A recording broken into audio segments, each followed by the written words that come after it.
Devocionais a Bíblia toda em um ano. Hoje, Deuteronômio, capítulos 32 a 34.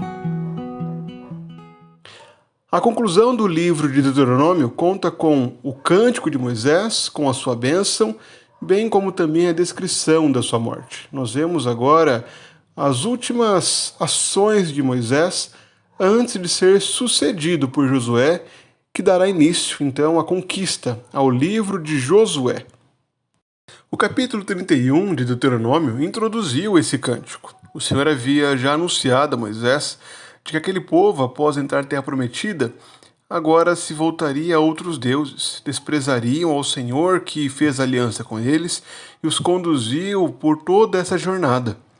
E por conta disso, por conta dessa rebeldia já anunciada pelo Senhor que aconteceria, Moisés escreve esse cântico. Escreve o cântico para que sirva de testemunho para quando o povo se rebelar contra o Senhor. Moisés introduz o cântico chamando o céu e a terra para que sirvam de testemunha daquilo que ele vai declarar. E então ele declara a fidelidade de Deus e a infidelidade de Israel. O Senhor demonstrou bondade, cercou Israel de bênçãos.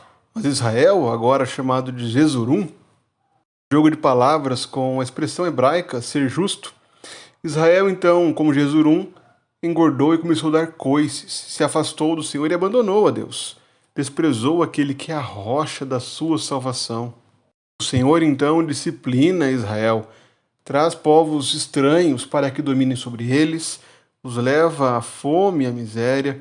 O Senhor pune o seu povo pelo pecado de não discernirem a lei de Deus, de não obedecerem ao Senhor. E a conclusão do cântico, então, é um chamado para o arrependimento.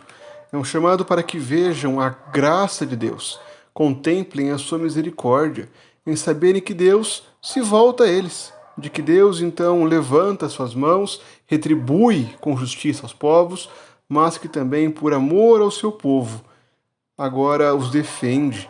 A conclusão do cântico é um chamado para que as nações louvem a Deus, porque o Senhor vinga o sangue dos seus servos. O Senhor toma vingança de Israel, dos seus adversários.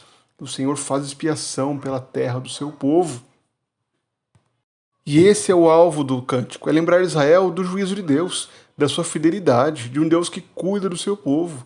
Como o próprio Moisés encerra dizendo, esta não é uma palavra vã, mas é a vida do povo de Israel. É por essa palavra que eles devem viver e prolongar os seus dias na terra. Isso a preparação para a morte de Moisés. Moisés acabou de cantar e agora há os preparativos para a sua morte. O Senhor o chama para subir ao Monte Abarim, ao Monte Nebo, e então Moisés deveria ir até lá para contemplar toda a terra. Moisés de lá abençoa cada uma das tribos de Israel, relembrando a fidelidade de Deus para com elas e a forma como Deus cuida do seu povo. E então, no capítulo 34, o Senhor então chama Moisés, e Moisés morre sobre o Monte Nebo, no alto do Monte Pisga, de frente a Jericó. Ele contempla toda a terra, vê o cumprimento da palavra do Senhor, porém não entra na terra. O Senhor então sepulta Moisés e alguém, talvez Josué ou algum escriba, registra essas últimas palavras de Deuteronômio, onde é mostrada essa transição para Josué, aquele que irá conquistar a terra, conduzir o povo a conquistar a terra. E o lembrete de que nunca se levantou um profeta como Moisés, em que o Senhor falava face a face. Com essas três expressões, o cântico de Moisés, a bênção e também essa descrição da morte de Moisés, o Senhor pretendia mostrar a Israel a sua fidelidade, o cuidado que o Senhor tinha com eles, de prover não somente advertências, como também a certeza da misericórdia quando se arrependessem do pecado, bem como também a lembrança de que Deus permaneceria com eles. Por mais que Moisés tenha morrido, o Senhor continuaria agora com Josué a fim de cumprir a promessa e dar a terra a Israel. Em cada um desses capítulos nós podemos ver a Cristo. Cristo é a rocha fiel. Israel havia rejeitado a rocha da salvação, como Moisés entoa no cântico, mas Cristo é aquela rocha que permanece para sempre. Cristo era a rocha que acompanhava Israel no deserto e que nos chama para crermos nele e confiarmos nele. Cristo é o nosso Redentor. É aquele que nos comprou com seu sangue e nos traz salvação. É aquele que abençoa o seu povo. Moisés abençoou as tribos, mas Cristo concede bênçãos sem medida. O Deus que não poupou seu Filho também não poupará as bênçãos que acompanham essa salvação. Cristo é o verdadeiro legislador e mediador. É Ele quem conduz a nossa vida em retidão. É Ele quem nos dá um coração disposto a obedecer a Deus, a não andar mais em rebeldia. E por mais que Moisés tenha morrido, Cristo é aquele superior a Moisés, porque ele efetivamente conduz o seu povo à conquista. Cristo é aquele que não morre antes de cumprir a sua missão.